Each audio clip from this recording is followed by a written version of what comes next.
Nadia had long ago stopped expecting love. In her small rural town of Haverstone, people didn't bother to hide their opinions. A woman's worth was openly measured by her looks, the size of her waist, and how well she fit into society's narrow expectations. And Nadia, round, soft, and quiet, had never fit. She was 28 now, long past what neighbors called marrying age. Her younger cousins were already mothers, her childhood friends had married men with farms, shops, or trades, and even the local baker's daughter, who once envied Nadia's cooking, was engaged to a merchant's son. Nadia's talent in the kitchen was admired, even praised, but never enough to make anyone say her name with the intention of marriage. The whispers were constant, even when not spoken aloud. Pretty girls marry. Big ones adjust.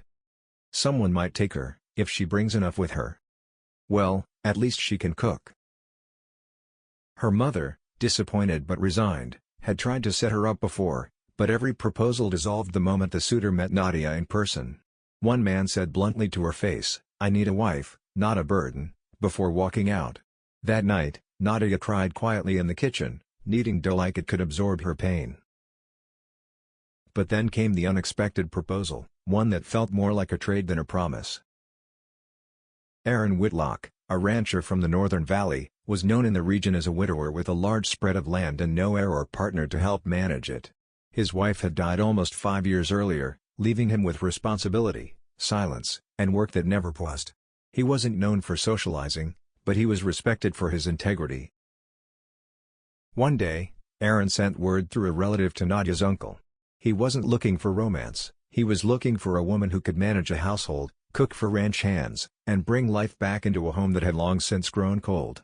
In return, she'd have security, a roof, food, and the title of wife. To Aaron, it was practical.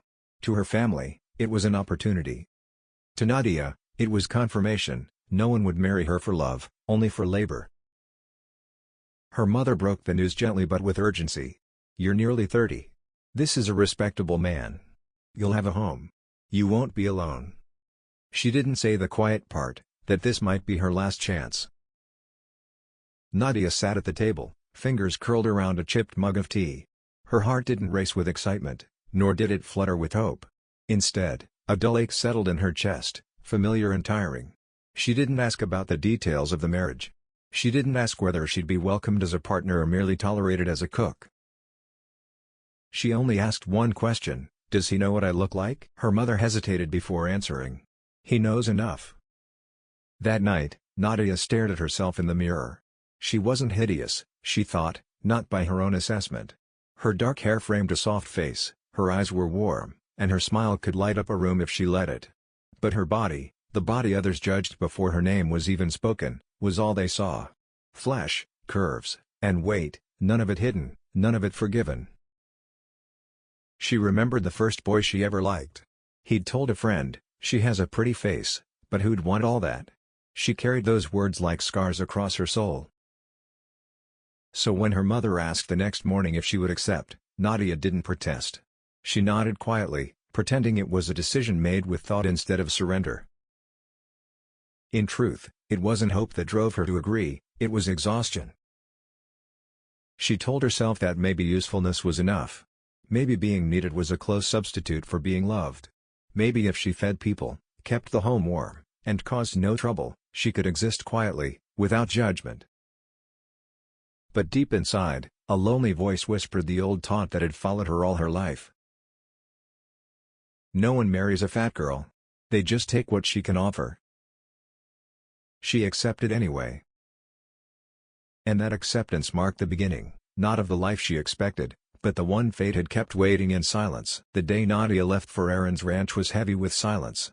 Her mother fussed with her shawl, pressing it firmly over her shoulders as if it were armor, while her uncle loaded the carriage with a single trunk, clothes, cooking utensils, and a few recipe books that Nadia had kept close since childhood. She hugged her little sister goodbye, though the girl didn't understand the weight of what was happening. To everyone else, this was practical. To Nadia, it felt like exile. The journey to the Northern Valley stretched over a day, the scenery shifting from clustered townhouses to open fields, then to rugged land where cattle grazed and fences lined the horizon. Nadia kept her eyes lowered most of the ride, trying to imagine what life would look like in the new place. Would she be treated kindly? Or would she become just another servant, an unpaid cook who happened to bear the title of wife? When the carriage finally rolled into Aaron's ranch, the size of the property startled her. Acres of golden grass waved in the wind, and a sturdy wooden house stood tall, flanked by barns and stables. The place felt alive with movement, ranch hands leading horses, the distant sound of cattle, the creak of gates. It was not the quiet domestic home she had pictured, but something bigger, rougher, and full of demands. Aaron was waiting on the porch. He was taller than she expected, broad-shouldered, with lines of work carved into his face. His brown hair was dusted with gray, and though his expression was serious, his eyes were calm, steady. He didn't smile when she arrived, but he didn't scowl either. He simply stepped forward, offering a respectful nod. "Miss Nadia," he said in a deep, even voice. "Welcome." She murmured a greeting, clutching her shawl tighter. He helped her down from the carriage with a careful politeness, like a man who had been raised with manners but wasn't accustomed to using them often. Inside, the house was neat but bare. No flowers, no soft touches, no signs of warmth. It was a house that had long since forgotten laughter. That evening, after the trunk was set in her room, Aaron sat with her at the kitchen table. The air was awkward, heavy with unspoken truths. Nadia felt her throat tighten as she tried to think of what to say. This was not a normal courtship, there had been no wooing, no exchange of tender words. They were two strangers, bound by necessity. Finally, she broke the silence. Her voice trembled, betraying the storm of insecurities inside her. "I should say this plainly," she began, her fingers twisting the edge of her shawl. "I know I'm not what most men would want. I know I'm fat. That's what people always see first. But," she paused, swallowing hard, "I can cook. That's what I do best. If you'll have me for that, then I'll do my part." She expected the words to sting, but they came out almost like a shield, her way of laying out the truth before he could. If she confessed her shortcomings, perhaps he wouldn't have to. Aaron studied her for a long moment, his face unreadable. He didn't rush to respond, and the silence stretched until Nadia's heart pounded with dread. At last, he leaned back slightly, his gaze steady. "You cook?" he asked, but not with disdain, more like curiosity. "Yes," she said quickly. "I've been in the kitchen since I was a girl." ChatGPT said. "Then we'll talk about your kitchen tomorrow," he said simply. "Tonight, you rest. You're not here to defend yourself." His tone held neither pity nor judgment. Just steady certainty. Nadia blinked, unsure how to interpret that. No man had ever ignored the insult she'd handed them before they could speak it. She waited for more, criticism, correction, conditions, but none came. Aaron stood, nodding once before leaving her to her room. "Supper's simple tonight. You're not expected to work your first day." And with that, he walked away. Nadia sat in stunned silence long after he was gone. She had expected rejection, or at least discomfort, after her confession. Instead, his response had been neutral, almost gentle. But neutrality was not acceptance, not yet. She lay in bed that night in a strange room, the quiet of the ranch filling the dark. Aaron's voice repeated in her mind. "You're not here to defend yourself." It wasn't love. It wasn't reassurance. But it was the first time a man hadn't recoiled from her truth. And though Nadia didn't know it yet, that small moment, her confession and his quiet reply, was the first crack in the wall she had built around her heart. Nadia woke before dawn the next morning, long before the ranch stirred to life. Years of habit had trained her body to rise early. She washed her face, tied her hair back in a loose braid, and made her way quietly to the kitchen, unsure if she was overstepping. The kitchen was large but underused.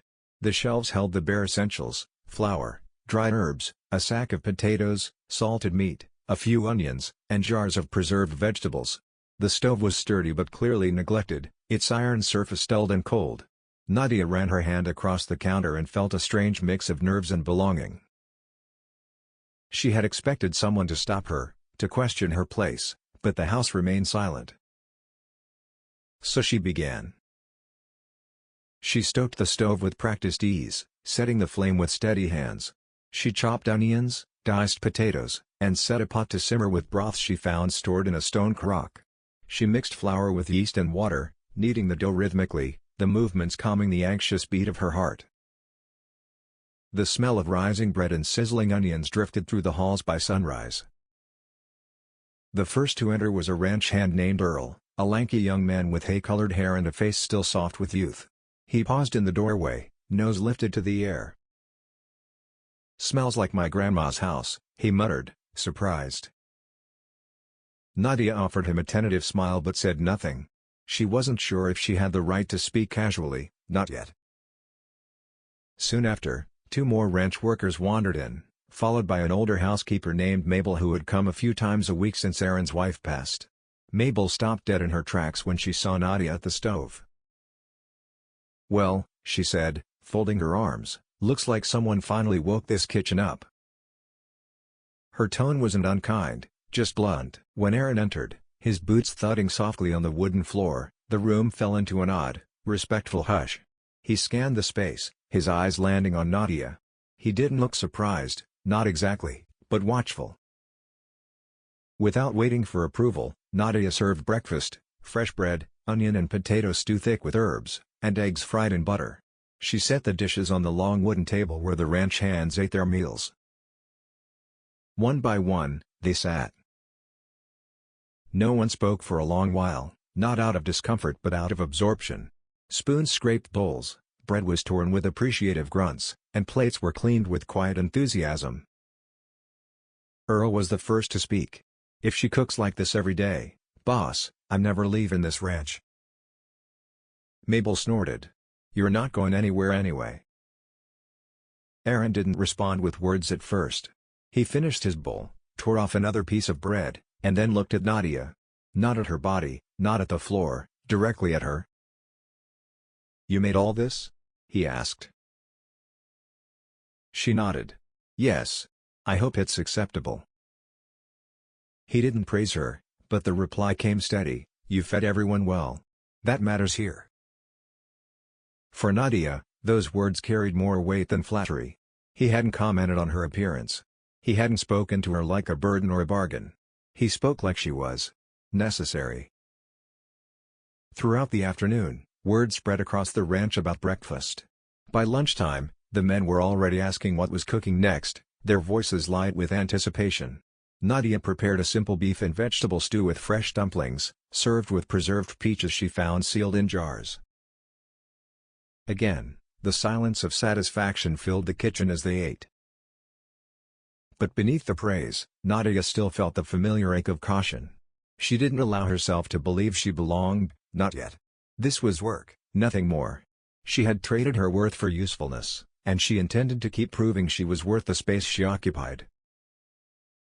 That night, as she wiped down the counters, Aaron stepped into the kitchen once more. He didn't approach her. He simply stood by the doorway, watching her with that same unreadable expression. The quiet stretched, but it was not the same silence as before. This time, it felt like acknowledgement. And though Nadia didn't know it yet, her food had done something she never dared hope for. It made them forget to judge her. Days turned into a quiet rhythm. Nadia rose before dawn, cooked each meal with care, and learned the pace of the ranch through observation rather than instruction. The house, once echoing with emptiness, began to carry small signs of life: laughter at breakfast, footsteps in the halls, the rich smell of spices drifting into the night air. Yet for all the appreciation directed at her food, Nadia kept her heart guarded. She never sat with the men when they ate. She never lingered at the table herself. Instead, she served, stepped back, and let their satisfaction be her only conversation. Aaron watched more than he spoke. He noticed how she tied her braid lower each day because it was faster. How she folded and refolded her apron when anxious. How she paused when someone complimented her stew or bread, as if unsure they meant it. He didn't tell her to rest. He didn't push her into conversation. But he saw her. One evening, a storm gathered over the horizon, thick clouds rolling in like smoke across the sky. The ranch hands secured the animals while Aaron checked the fences. Nadia stayed in the kitchen, preparing dinner early in case the storm knocked out the lamps or rattled the windows too hard to work after dark. She made roasted chicken with herbs, mashed potatoes, and biscuits brushed with butter. As the thunder rumbled closer, she lit 2 lanterns and set them on the table. The wind knocked against the shutters, rattling them like bones.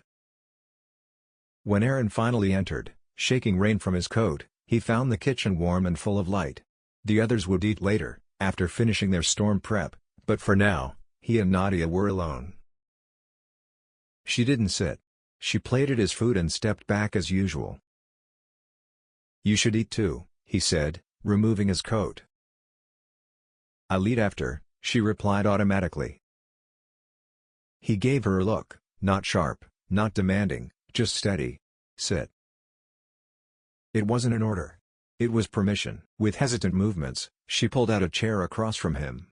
Her hands stayed folded in her lap as he took the first bite. The sound of rain against the roof filled the silence. "Good," he said simply, after finishing a piece of chicken. Nadia nodded but didn't smile. Compliments slid off her like rain from stone. A long pause passed before she spoke, her eyes fixed on her hands. "People used to say that no one would ever marry a girl like me. I learned early not to expect more than usefulness." Aaron set his fork down. "Who told you that?" She let out a small, humorless laugh. "Everyone. Neighbors. Family friends. Even suitors. They'd say it like a fact. She's too fat for a man to want, but at least she can cook. Eventually, I just started saying it first." She glanced up briefly, then quickly away. "You should know what you took on. I'm not blind to how I look. I'm not the kind of wife men choose. I'm just the one who shows up when no one else will." Thunder cracked outside, shaking the window panes. Aaron didn't flinch. He leaned back slightly in his chair, studying her, not with discomfort, but with a patience she didn't know how to receive. When he finally spoke, his words landed with the weight of truth, not loud, not dramatic, but steady as bedrock. "Then let them see." Nadia blinked, unsure she heard him right. He continued, his tone even, unshaken by the storm or her pain. "I don't need a thin wife. I need the woman who made this house feel alive again. The one who made my men quiet at a table for the right reasons. The one who walks into a cold kitchen and wakes it up like it was waiting for her." Her breath caught. Aaron didn't dress his words in sentiment or poetry. He didn't tell her she wasn't fat. He didn't deny the truth she carried. He simply refused to let it define her worth. "You feed this place," he said. "Not just their stomachs. The air is different now. I didn't ask you here to disappear behind work or shame. Let them see you. All of you."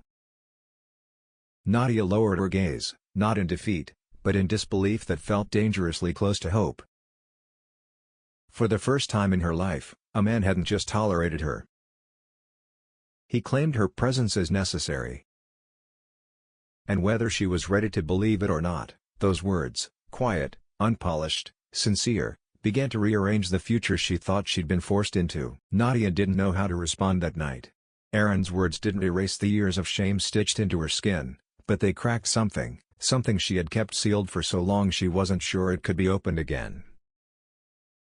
She didn't thank him. She didn't cry. She only nodded slightly and rose to clear the dishes, her movements softer, her breathing slower. Aaron didn't stop her, but he watched with quiet certainty, as if he knew that his words would keep working long after they were spoken. The storm outside passed by morning, leaving the land washed clean and smelling of wet earth. Inside the house, a different kind of clearing had begun. In the days that followed, something subtle shifted. Nadia still cooked with the same diligence, still rose with the sun and wiped the counters until they shone, but she no longer hovered at the edges of the room. She sat with the ranch hands sometimes, even if only for a few minutes. When they asked about recipes, she didn't deflect with silence. She answered. Mabel, usually blunt and unimpressed by most people, began treating her less like a temporary helper and more like the woman of the house. She'd make comments like, "If you ever open a bakery, I'll work the counter," or "About time this place smelled like living folk again." The ranch hands, Earl, Tobias, and Miles developed a habit of sneaking into the kitchen early to see what Nadia was preparing. When they praised her food, she no longer tensed like a hunted animal. But it was Aaron's presence that changed things most. He didn't smother her with attention. He didn't hover or speak in riddles. He simply included her. When he walked the grounds, he occasionally asked her to join.